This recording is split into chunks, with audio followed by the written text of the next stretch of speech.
surto de gripe. É um assunto importante, eu quero chamar a atenção para você que está aí de casa.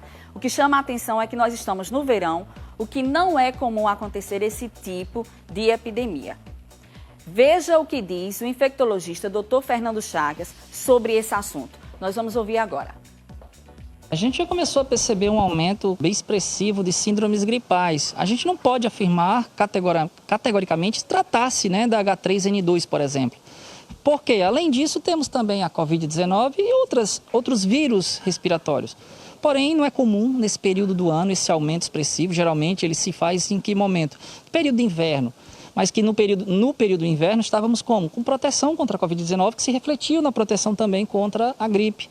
E agora, com relaxamento, houve um aumento expressivo e a gente precisa orientar principalmente as populações que correm risco, mesmo na forma leve da gripe, de, infelizmente, descontrolar as doenças de base. O que significa isso? Populações com comorbidades, por exemplo, né? Com diabetes, doença no coração, doença no fígado, doença nos rins, precisam estar mais protegidas. No caso da gripe, crianças abaixo de 5 anos de idade também precisam estar mais protegidas porque têm risco aí de uma forma moderada grave, né? Idosos, gestantes e puérperas. Puérperas são aquelas mulheres que acabaram de ter filhos até 30 dias aí depois de ter filhos, que também precisam se proteger.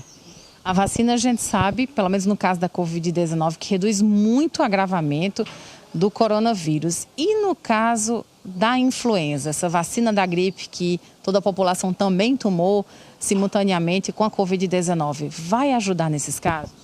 Essa cepa do H3N2 que está circulando no país, contra essa, infelizmente essa vacina não vai ter muito impacto. Por quê? O vírus que essa vacina cobria é um vírus que vinha de Hong Kong. E esse vírus agora, em especial, ele está vindo da Austrália. Lá aconteceu a mutação e é um vírus diferente.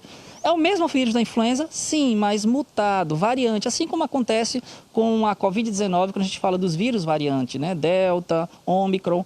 Então, é a mesma coisa, o vírus ele está chegando, não tem a cobertura vacinal já é baixa, né?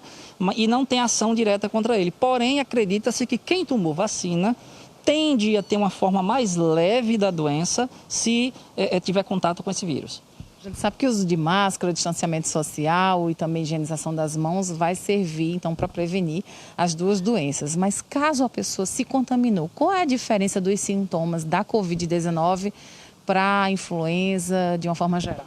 Apesar da Covid-19 ela ser muito mais transmissível e ter risco maior de evoluir para uma forma grave, né?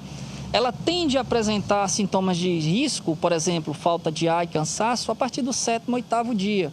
No caso da gripe, não. Os sintomas mais intensos acontecem desde o início. Então, a pessoa já começa com dor de cabeça, com coriza, com tosse, muita moleza. Uma característica também pode dar dor de barriga com diarreia, né? E em algumas pessoas até saem manchas do corpo.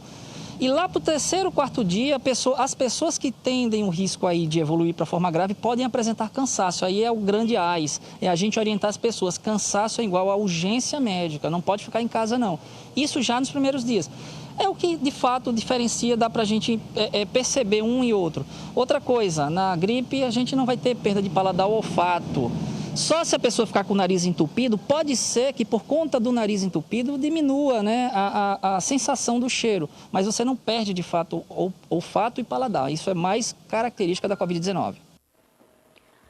Olha, tá aí, pessoal. Vocês viram todas essas informações super importantes, inclusive, doutor Fernando Chagas. Agradecer também a Thaís Aureliano, que foi a nossa repórter, que trouxe todas essas informações. E eu dou sempre essa dica a qualquer pessoa. Gente, qualquer dúvida, procura um especialista, vai até os centros de saúde que a gente tem, as UPAs, procura um médico. Nada de automedicação, nem primeiro você tá lendo as coisinhas aí na internet para se informar sobre isso, não. Olha, é retomada hoje a vacinação